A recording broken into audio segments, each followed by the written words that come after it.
Welcome back. और अब बात करेंगे नवाज शरीफ के हवाले से, जो कि मरी पहुंचे और आज इस्लामाबाद हाई कोर्ट का 2 रुकनी बेंच नवाज शरीफ की अपीलों पर समाअत करेगा। और नवाज शरीफ आज अदालत में भी पेश होने जा रहे हैं। और फिर दूसरी तरफ हमने देखा कि नौशहरा में जलसा आम से खिताब करते हुए जो बिलावल भुट्टो हैं वो नून लीग पर तनकीद कर रहे हैं, उनके जो वालिद साहब हैं वो तनकीद नहीं कर रहे हैं। तो ये गुड कॉप बैड कॉप की जो सियासत पीपल्स पार्टी के अंदर चल रही है उसका मेरा ख्याल है ज़रिए आप हमें बेहतर बता सकेंगे कि चल क्या रहा है। उसका तो नहीं बता सकती, लेकिन कल हम लोग एक मीटिंग में जो बात कर रहे थे ना कि बाजू का ऐसा होता है कि एक एंकर के जहन में कुछ चल रहा होता है और दूसरा एंकर उसको सिंक्रोनाइज करके बोल जाता है। तो भाई आपने मेरा गुड कॉप बैड कॉप वाला जो है ना वो बोल दिया। हाँ, वो बोल दिया। बट एनीवेज जो सिचुएशन है वो हमारे सामने हो भी सकता है ऐसा हो कि जरदारी साहब किसी और बयानियों को लेकर चल रहे हैं, लेकिन बिलावल साहब किसी और बयानियों को चल रहे हैं। बैक द डोर दोनों एक ही पेज लेकिन कंफ्यूजन कहाँ है? हम देख रहे हैं 8 फरवरी को बिलावल कह रहे हैं कि पाकिस्तान पीपल्स पार्टी जीतेगी।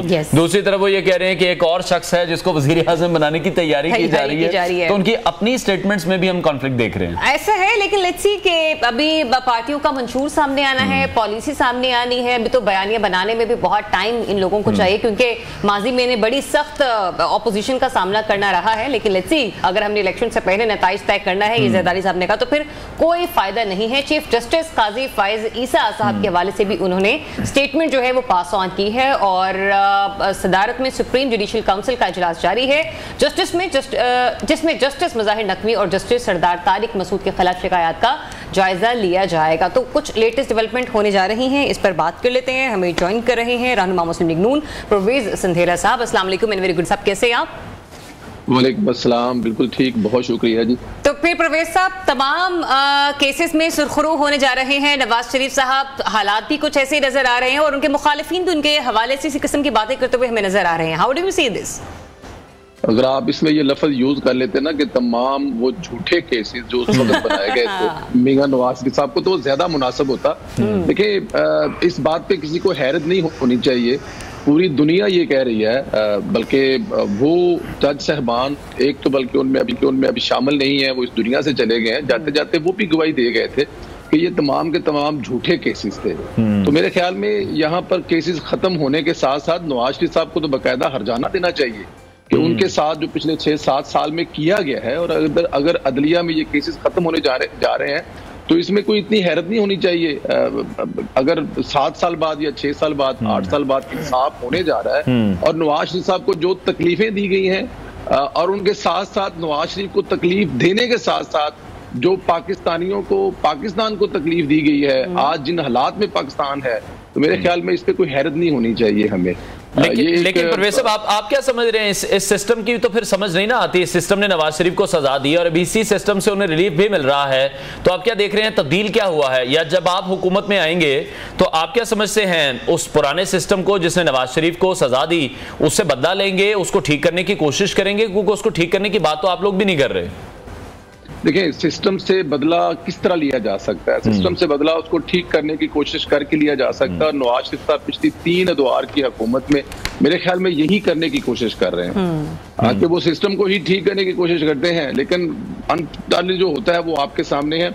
लेकिन इस दफा भी नवाज शरीफ साहब जो है वो बदला लेने की बात तो नहीं कर रहे। हाँ, कुछ लोग ये सोच रहे थे, कुछ दानश्वर ये सोच रहे थे और बहुत सारी ताकतें भी ये सोच रही थी कि वो वापस आएंगे और वापस आकर कोई बदला लेने की बात करेंगे, एहतसाब की बात करेंगे। लेकिन उन्होंने बताया कि उनका बयानिया क्या होगा। उनका बयानिया पाकिस्तान की खिदमत होगा, कराची की ग्रीन लाइन होगी, लाहौर की ऑरेंज लाइन होगी, मोटरवे होंगे, तरक्की होगी, डॉलर फिर वापस अपनी पोजीशन पे लाने का, ये उनका बयानिया है। वो कोई एहतसाब तो नहीं करने जा रहे, लेकिन ये वो चीजें हैं जिनसे शायद सिस्टम ठीक किया जा सकता है। अगर ये सब चीजें बेहतर हो जाएं, मुल्क दोबारा फिर वापस अपनी उसी 2017 वाली 16 वाली पोजीशन पे आ जाए। मुमकिन तो नहीं है 5 रुपए 90 पैसे का यूनिट बिजली, लेकिन अगर ये चीजें हो जाएं, बेहतर हो जाएं, तो मेरे ख्याल में मुझे ये बताइए कि शहबाज शरीफ साहब की हुकूमत को आप डिसोन कर रहे हैं, क्योंकि महंगाई तो हमने उनके दौर में भी देखी है। बेशक मुख्तसर अरसे के लिए वो वज़ीर आज़म मुंतखब हुए, लेकिन हमने देखा कि सिचुएशन क्या रही, मौशी पॉलिसियाँ किस तरीके से हमें सबोताश होती में नजर आई। दूसरा ये कि जो इस वक्त गिरफ्तारियां हो रही हैं,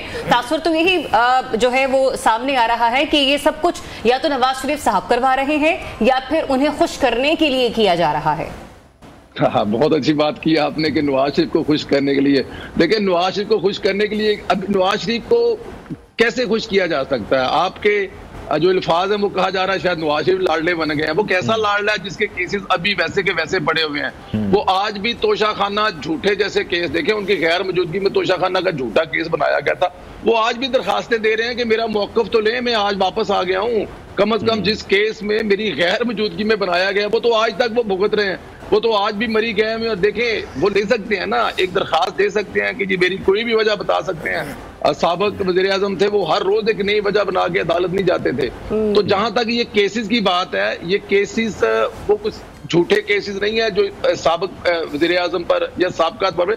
यहाँ पर तो सब कुछ टीवी कैमरे में रिकॉर्ड है। यहाँ पर तो एक एक ऑडियो कॉल की सूरत में हमारे सामने है केसेस के, जो केसेस इस वक्त दूसरी पार्टियों बन रहे, पाकिस्तान तहरीक इंसाफ बन रहे हैं, जिनकी तरफ आपका इशारा है। वो तो सब कुछ बिल्कुल अयां है, उसमें तो कोई हिडन नहीं है। कोई ऐसा केस तो नहीं बनाया जा रहा जो आपको नजर नहीं आ रहा कि यार ये तो बड़ी अजीब बात है, ये केस तो बनता नहीं। अब क्या 9 मई का केस नहीं बनता?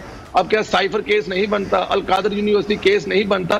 तो ये नवाज शरीफ साहब की फरमाइश या नवाज शरीफ को खुश करने के लिए नहीं किए जा रहा है, बल्कि उनकी क्या उसे कहते हैं ना कि जो मकाफाते अमल है जो आपने किया है वो आज आपको भुगतना पड़ रहा है। लेकिन परवेज साहब, आप किस तरह से देख रहे हैं? 3 टेन्योर मिले नवाज शरीफ साहब को, फिर हमने देखा शहबाज शरीफ ने भी 16 माह हुकूमत की है, चौथी बार वजीर आजम बन जाते हैं। क्या मुआशी प्लान लेकर आएंगे? कौन सी ऐसी गलतियां, कमियां रह गई, कोताहियां रह गई जो कि 3 टेन्योर में पूरी नहीं कर सके और अब प्लान किया जा रहा है कि पाकिस्तानी मईशत को आकर किस तरह से ठीक करेंगे?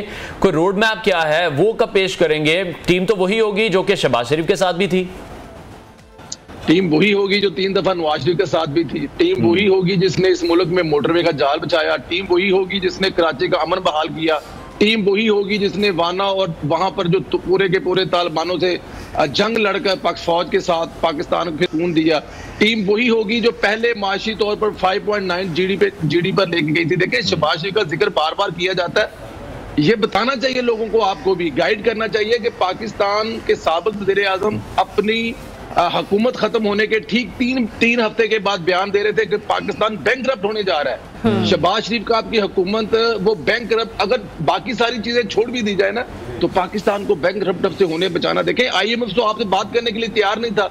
एक जलसे में खड़े होकर बजाय आपके IMF को फॉलो करें, आप 10 रुपए पेट्रोल सस्ता करने की बात कर रहे हैं, फिर आप IMF को पैसे वापस करने की बात कर रहे हैं। दिला साहब, वक्त की कमी है, माजरत है, लेकिन अगर आप जलसों का जिक्र कर ही रहे हैं तो कुछ ऐसे जलसे भी रहे जिसमें नवाज शरीफ साहब ने बहुत से स्टेटमेंट पास ऑन किए है, बहुत से लोगों को ललकारा भी है। लेकिन आज सिस्टम के लाडले, में उन्हें खुद से नहीं कह रही हूँ, दुनिया कह रही है उन्हें, और वो खुद चाह रहे हैं कि ये लाडले का टैग अब उनसे हटा दिया जाए। ठीक है, ब्रेक लेते हैं, ब्रेक के बाद आपको दोबारा ज्वाइन करते हैं हमारे साथ।